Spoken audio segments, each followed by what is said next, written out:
ছাত্র জনতার রক্তমাখা গণ অভ্যুত্থানের মুখে ভেঙে পড়ে টানা ৩ মেয়াদের শেখ হাসিনার কর্তৃত্ববাদী সরকার।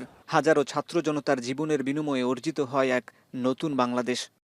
স্বৈরাচারী সরকারের পতনের ৩ দিনের মাথায় দায়িত্ব গ্রহণ করে অন্তর্বর্তীকালীন সরকার। অনেক চ্যালেঞ্জ নিয়ে কাজ শুরু করেন তারা। একদিকে সামনে আসে গত সরকারের আমলে বঞ্চিতদের দাবি দেওয়া, অন্যদিকে ভেঙে পড়া আইন শৃঙ্খলা পরিস্থিতি।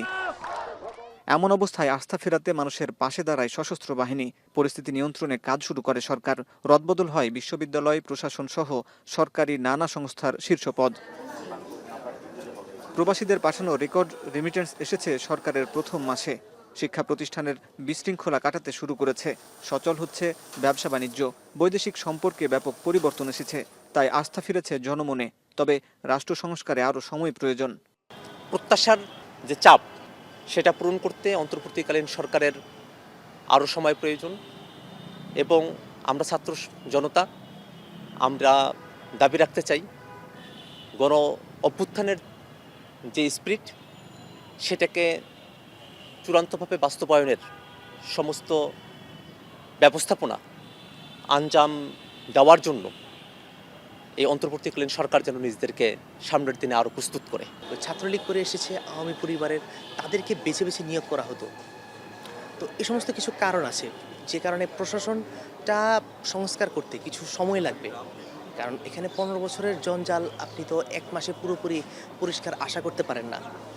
স্থানীয় সরকার উপদেষ্টা বলেন, আওয়ামী লীগ সরকারের আমলে আইন শৃঙ্খলা বাহিনীকে রাজনৈতিকভাবে ব্যবহারের কারণে আইন শৃঙ্খলা পরিস্থিতি এখনও স্বাভাবিক হয়নি। ছাত্র জনতা, শ্রমিক, তাদের যে গণ অভ্যুত্থান, ওরাই হচ্ছে মূল মালিক আজকে দেশের।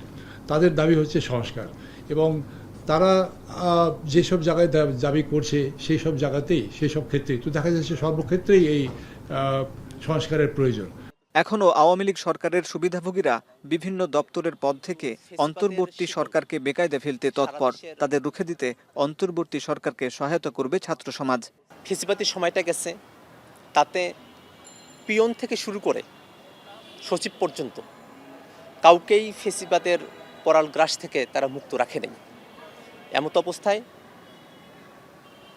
দেশকে ফেসিবাদী ব্যবস্থা থেকে চূড়ান্তভাবে মুক্ত করতে আমাদের সংগ্রাম আরও দীর্ঘতর হবে বলেই আমার মনে হয়। মুক্ত একটা পরিবেশে মানুষ আসতে পেরেছে। মানুষের এই মুক্তি সেটা যেন দীর্ঘায়িত হয়, স্থায়ী রূপ লাভ করে, তার জন্য আমরা ছাত্র জনতা মাঠে থেকে কাজ করে যাব। ছাত্র জনতার মতামতের ভিত্তিতেই সংবিধান সংস্কার করা হবে বলে জানান স্থানীয় সরকার উপদেষ্টা। সংবিধানকে অ্যাব্রোগেট করে দিতে চায়, নতুন সংবিধান চায়, নাকি পুরনো সংবিধানকে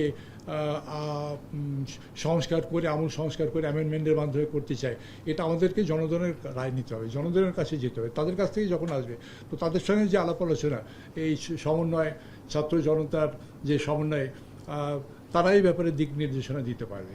তবে প্রশাসন এখনও পুরোপুরি কার্যকর হয়নি। দেশে পুরোপুরি শৃঙ্খলা ফেরাতে প্রশাসনকে আরও কার্যকরী করতে দ্রুত পদক্ষেপ নিতে হবে অন্তর্বর্তী সরকারকে। হাসিব বিল্লাহ, এখন, ঢাকা।